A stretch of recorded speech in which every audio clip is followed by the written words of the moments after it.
po, ito ngayon ang ating pag-usapan. Mga kasong isasampa laban kay BP Sara ay patong-patong. Una na dito ay itong impeachment at disbarment at mga kasong kriminal na kanyang kakaharapin. Yan po yung ating pag-usapan ngayon, sapagkat kahapon lamang mga kababayan ay nag-file po ang civil society ng impeachment complaint sa Kongreso, at yan po ngayon ay nakapile na. Kaya dito sa pag-usapan natin na ito ngayon ay talaga namang nakakagulat na mga pangyayaring ito, dahil nga sa pagsampa ng impeachment na ito na ngayon lang nangyayari sa kasaysayan sa pamahalaan ng Pilipinas, magmula pa nung kay Quezon hanggang ngayon. Isang babaeng vice president na i-impeach at sabay-sabay marami pang mga kaso na kakaharapin niya. Kaya ito ay talagang kasaysayan ito sa Pilipinas. Dito lamang po sa Pilipinas ito mangyayari. Ito pong complaint for impeachment ay pinirmahan ng 17 complainants. Ang mga galing sa civil society organizations, galing din sa religious sector, galing din sa ibang grupo. But they are filing all of these signatories, 17 signatories are filing this in their personal capacity, even if they are members of various groups or of various party lists, etc. So, ito po, 17 po sila. Ang mga nag-file po ay sila former Secretary Ging Deles,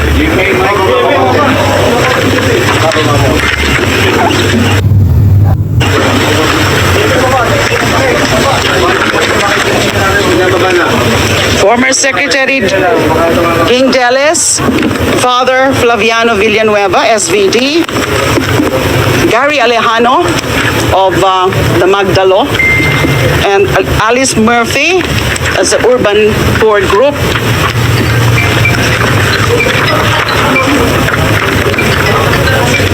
Francis Aquino D, that's Kiko D, Mr. Eugene Louis Gonzalez, Doc Sylvia Estrada Claudio, Lea Lopez Navarro, Rowena Amon, Mr. Randy Francisco de los Santos, that's the uncle of Kian de los Santos, a victim of the EJK, Miss Filomena Cinco, Mr. Teodoro Teddy Lopez, Sister Susan Santos Esmile, SFIC, Mary Grace de Guzman, Sister Mary Grace de Guzman, Father Robert Reyes, Miss Maria Yvonne Cristina Jereza. So those are supposed to be 17 signatories. Ma'am, grounds for impeachment? Ang grounds po ng impeachment, bale 5 po. It was actually condensed into 4 grounds as indicated in the articles of impeachment, pero 5 po sila. So out of the 6 grounds for impeachment laid down in the Constitution, 5 po yung grounds. Culpable violation of the Constitution, graft and corruption, bribery, betrayal of public trust, and other high crimes. So ang wala lang na ground for impeachment is treason. So majority of the grounds are present. And there are a total of 24 articles of impeachment as discussed in the 33 page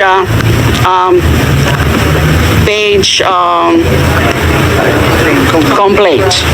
So, among the articles po are the misuse, the failure to account, the intel and confidential funds of both the Office of the Vice President and also of the Department of Education. And nandyan din po yung grounds like yung kanyang mga threats, yung kanyang mga rants during the press con in October 18 and the second one in November 2024. Because these are very unbecoming and these are actually betrayal of public trust because these are also high crimes, yung kanyang mga threats doon sa latest na mga rant niya o kanyang mga meltdown. Meron din as an article about her involvement also in the extrajudicial killings during her term as mayor of Davao City. There are other grounds, let me just so that I can be very sure of this. How do you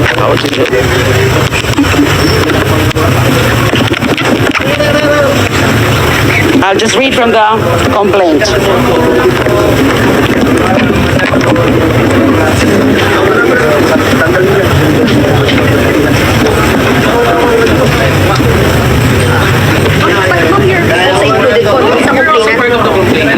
Complainant din po kayo, ma'am. No, I did not sign as a complainant. I'm supporting this move, and at the same time, I was designated by the group as a spokesperson. But there are actually two signatories who are part of the ML or Mamamayang Liberal. In the same manner that there is a signatory part of Magdalo and a signatory part of Akbayan, and the endorser is Congressman Percy of Akbayan. Based on your information, where is the Secretary General? O for sure ba, i-receive ngayon ng Office of the Secretary General yung impeachment complaint? Opo, yun po ang ano namin, pinapahintay nga po kami. Kasi I think he's attending to another official duty of his. So his staff told us to just wait for him. So this will definitely be filed today. And then, you know, that another article is the respondent left DepEd with nearly 7 billion pesos in unliquidated cash advances.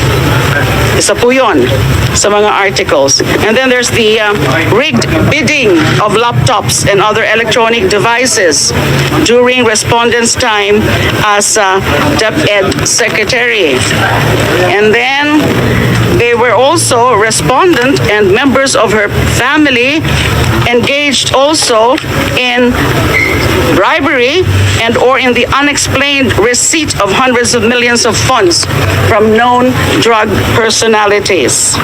And then we also cited, the complainants also cited as among the articles of impeachment, the respondents' acts of coddling, defending, and otherwise acting as an enabler of Pastor Apollo Kibuloy. Una, mayroong dalawang kasong betrayal of public trust na hindi na dapat pagkatiwalaan itong si Sara Duterte. Mayroon din kasong nakapile na doon po sa Pasay City Court. Ang nagpile doon ay kaunahang mga kaanib ng pulisya. Kung inyo pong matatandaan, noong inilipat yung kanyang Office of the Vice President, Chief of Staff, si Sulaika Lopez, ay nagpunta doon yung mga pulis na inutasan ng Kongreso upang ilagay sa maayos at bigyan ng proteksyon sapagkat yung mga doktor din po yung mga pulis na pinadala doon. Ang ginawa ni Sara ngayon ay binastos, pinagsisigawan, mga kababayan. Kaya sinampahan siya ngayon ng kaso doon po sa Pasay Prosecutor. Ang kasong isinampa doon ay assault. Yan ang kaso nakapile doon sa Pasay Prosecutor's Office, Pasay City Prosecutor's Office. At ang nangyayari dito sapagkat yung pong kaso na yan ngayon na impeachment, mga kababayan, ang kakarapin ni Sara, ito ay dala ng kanyang pag-aasta dyan po sa Kongreso. Nung siya inimbitahan, sinisigawan yung mga congressman, nagagalit sa kanya yung mga congressman dahil sa investigasyon na hindi siya sumisipot. Kung sumisipot man siya, ay kanyang sinisigawan, dinidisrupt niya o kanyang binabastos yung pong hearing sa Quadcom.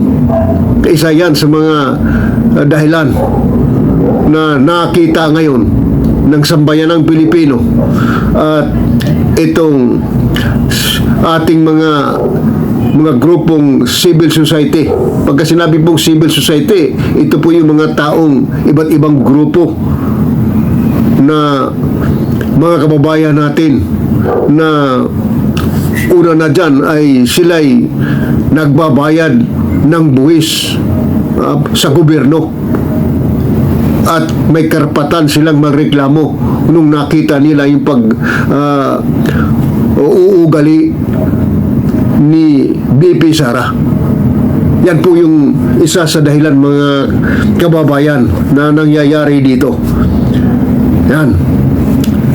Itong sinasabi ditong mga kaso na nababanggit dito sa ating pag-usapan ngayon ay una dito yung impeachment at mayroon pang binanggit ditong disbarment na tatanggalan siya ng lisensya sa pagkaabogada.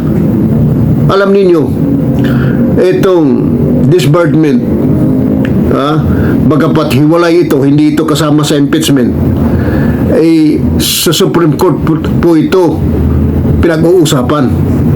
Pero alam ba ninyo, itong disbarment sa pag-alis ng pagtanggal ng lisensya sa isang abogado o abogada ay hindi lamang Supreme Court ang nag-proseso nito, kundi pati yung IBP. Siya yung magre-review nito kung karapat-dapat matanggalan ng lisensya itong isang abogado o abogada na nahaharap sa ganitong usapin. Ang IBP, ito po yung samahan ng mga abogado na pagka ikaw ay nakapasa ay automatic kang imimimber ka dyan sa IBP. IBP.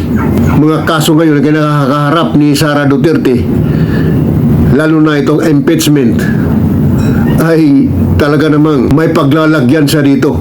Kung hindi man siya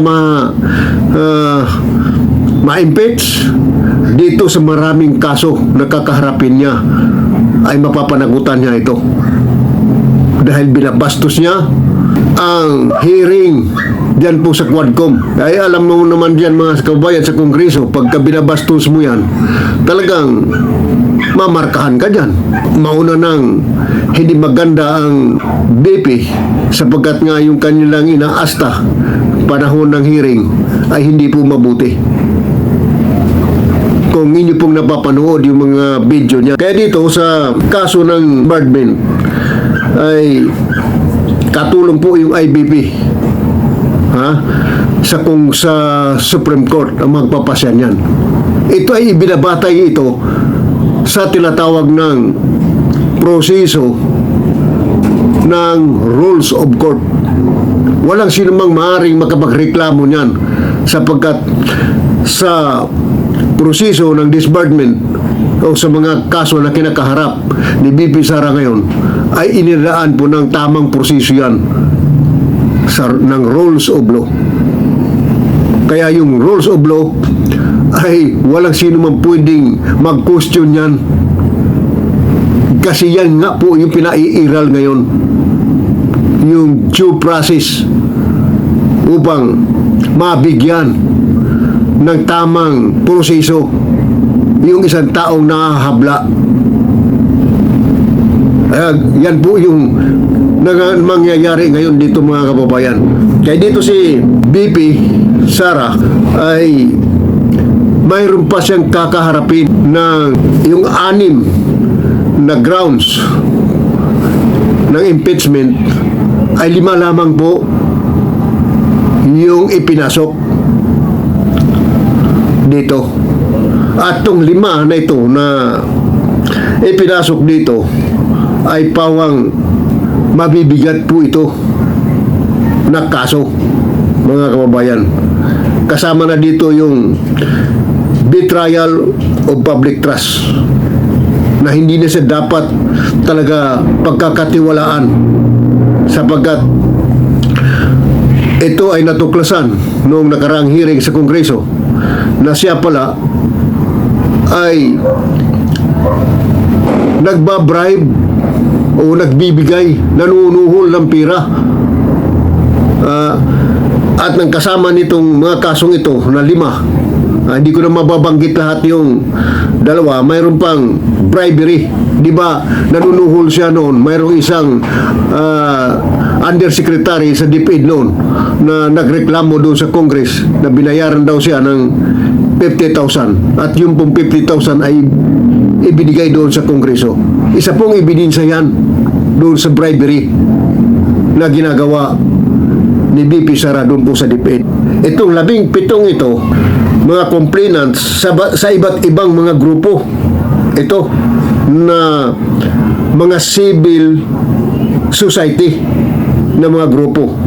At 5 grounds ng impeachment ang ipinasok nila. Ito po sa impeachment na ito na nakasampa. Ulitin ko po, 17 groups ito ang nagsampa. Mga civil society. Iba't ibang grupo ng mga civil society. Pagka sinabi pong civil society, ito po yung ating mga kababayan na nagbabayad ng buwis, nagbibigay ng buwis sa gobyerno na talagang malaking responsibilidad nila na hindi nila kayang pabayaan. Ito pong nakita nila na ginagawa ni BP Sara at hindi nila kayang pabayaan ito. Kaya po sila ay lumabas at nagreklamo. May karapatan po ang kanino mang mga mamamayang Pilipino na magreklamo laban po sa isang public official. Ang ipinasok ay itong betrayal of public trust. At talagang may paglalagyan dito si BP Sara. Ito po yung ginawa niya doon sa DepEd. At pangalawa, itong bribery. Ito pong at itong pangatlo, ito po yung grapping corruption. Yan mga kababayan. Sapagkat yung grapping corruption po, isa na ito, kasama na ito doon sa inimbestigahan sa Kongreso na kung saan ay hindi niya may paliwanag ito 125 million na winaldas niya. At yan po yung confidential fund, dyan po kasama din dyan sa DepEd noon na ipinapanuhol niya doon sa mga taga-DepEd. Ayan po yung gustong sabihin dito. Pero yung 2, hindi ko napapangalanan pa, no?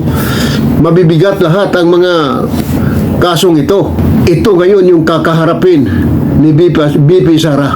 At mayroon pang isang kaso ngayon na sinasabi ng Police General spokeswoman na si General Jean Fajardo na mayroon para po silang isang kaso na ipapahabol laban po kay Sara.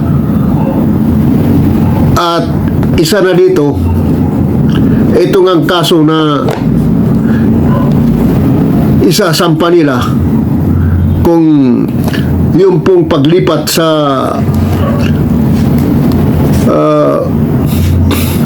Veterans Memorial Hospital na kung saan hindi pinasok doon ni Sara, yun si Sulaika Lopez, yung kanyang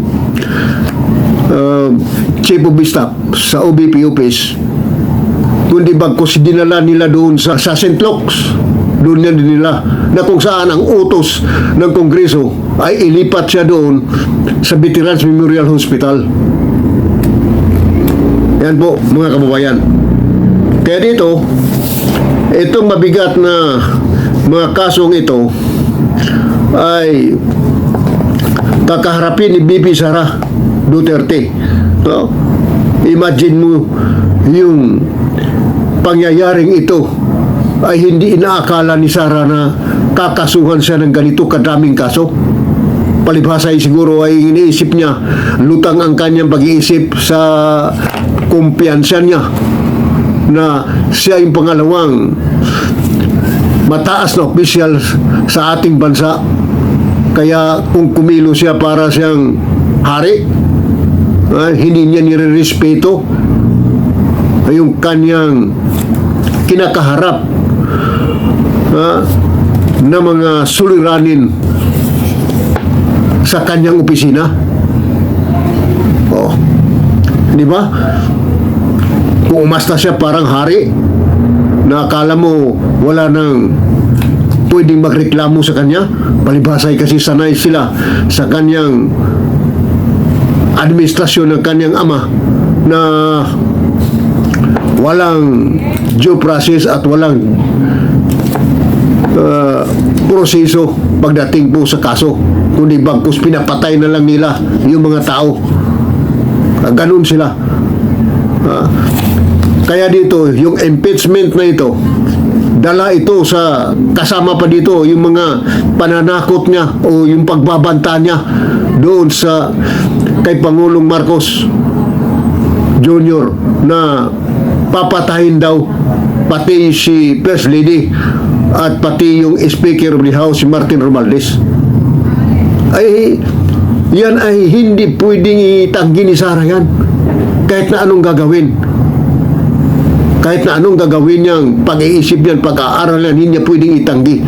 Kasi ito pala mga pulis na inutusan ng Kongreso, yun po ay mga doktor yun na may mga matataas na ranggo. Tapos tinutulak doon sa kanyang security doon po sa Veterans Memorial Hospital. Kaya ngayon, sinampahan sila ng kaso ngayon dyan po sa Pasay prosecutor. Yan po yung dahilan. Kaya dito, itong nangyayari dito ngayon na mga sari-saring kaso na kakaharapin ni Sara ay may paglalagyan siya dito. Kung makalusot man siya dito sa impeachment, kaya alam mo naman dyan sa Senado ngayon maka-Duterte yung mga Senado, majority yung mga senador dyan maka-Duterte, kasi yan ay panahon ni Duterte ang pagkahalal ng mga senador dyan. Yan ang nagiging problema natin ngayon. Pero itong mga senador, ito sasabihin ko, kung ang mga senador na ito ay titingin lamang, buwabatay lamang sa ebidensya, at sang-ayon na rin sa ating batas na talagang may probable cause yung impeachment na isasampa dyan, makakarating sa Senado pagkatapos ng proseso dito sa Kongreso, dapat paboran nila yung impeach at ma-impeach si Sara Duterte.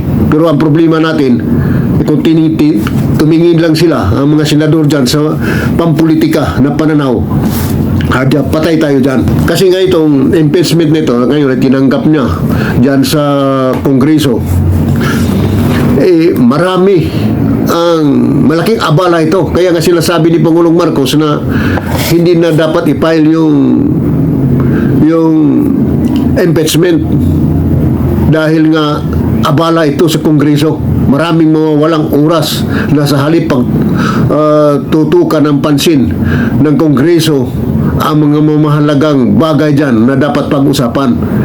Pero na-file na, wala po tayong magagawa sapagkat ang sinasabi po ni Pangulong Marcos ay kanya lamang opinion yun, pananaw. Hindi niya pwedeng pakialaman o pigilin ng Kongreso na huwag isampa ang impeachment. Kasi nga dahil sa tinatawag na separation of power. Legislative, dyan sa Kongreso, executive sa Pangulo, etong judiciary naman ang ikatlo. Magkaiba po ang power niyan. Kaya ang Pangulo hindi pwedeng makialam doon. Hindi niya kayang pigilin yun. Ngayon, sa nangyayari dyan, uulitin ko lang po itong mga senador. At bago po man makarating dyan sa senador, ang proseso ng impeachment na ito, magkakaroon po dyan sa Kamara ng pagbubutuhan. Kung makalusot ang impeachment proceedings na ito dyan sa Kamara na makakuha siya ng third votes dyan po sa Kamara at yan ay ideklara ng Congress, House of Representatives na impeach na si Sara sa kanila. Pero dadalhin ito doon po sa Senado. Kaya nga sinasabi natin, yung Senado, siya ngayon ang mag-finalize dyan. Ang Senado, sana'y huwag tumingin ng pampolitika, kundi titingnan nila yung batayan ng impeachment. Kung karapat-dapat ba talaga ito i-impeach ang Vice President. Yung mga kaso na ito ni VP Sara ay nagugulat siya dito. Kasi isipin ninyo, hindi niya akalain na ganyan pala kadami ang mga kaso na kakaharapin niya. Itong kaso ng betrayal of public trust, matindi po ito.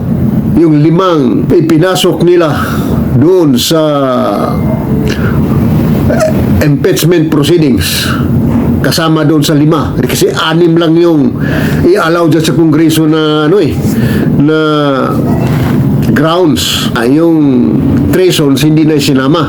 Yung 5 lang ang ipinasok nila, kasama na doon ito pong pagbabanta ni Sara doon kay Pangulong Bongbong Marcos na ipapatay niya at First Lady at si Speaker of the House Martin Romualdez.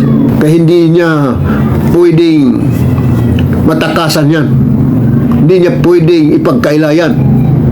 At ganun din doon po sa kumprontasyon nila sa pulis doon sa Veterans Memorial Hospital, ayun pong mga pulis pala riyan ngayon na dumalo doon na pinagbabastos ni Sara, pinagsisigawan at itinulak pa sa kanyang bodyguard, ay mayroong mga kamera nakukuha kung ano-anong sinasabi ni Sara Duterte doon. Kaya isa yung malaking ebidensya na ngayon ay yan pa lamang ang kasong naisampa. Ang kasong isinampa doon ay assault. Tinulak yung police colonel na doktor at pinagmumura nila ni Sara, kinakawawa at galit na galit. Nakita mo yung si Sara pagka yan ay nagsasalita, lalo na sa mga isyo sa kanyang mga problema na kinakaharap ngayon, naglilisik yung mata, galit na galit. Palibasay sanay sila sa EJK. Yan mga kababayan, itong aking pagsasalita mga kababayan na hindi ito paninira, ito ay batay sa kasalukuyang nagaganap ngayon dyan sa Kongreso at dito sa 17 po ito so titingnan na natin mabuti, at 17 complainants. Ayan po yung kasama doon yung pagbabanta ni Sara.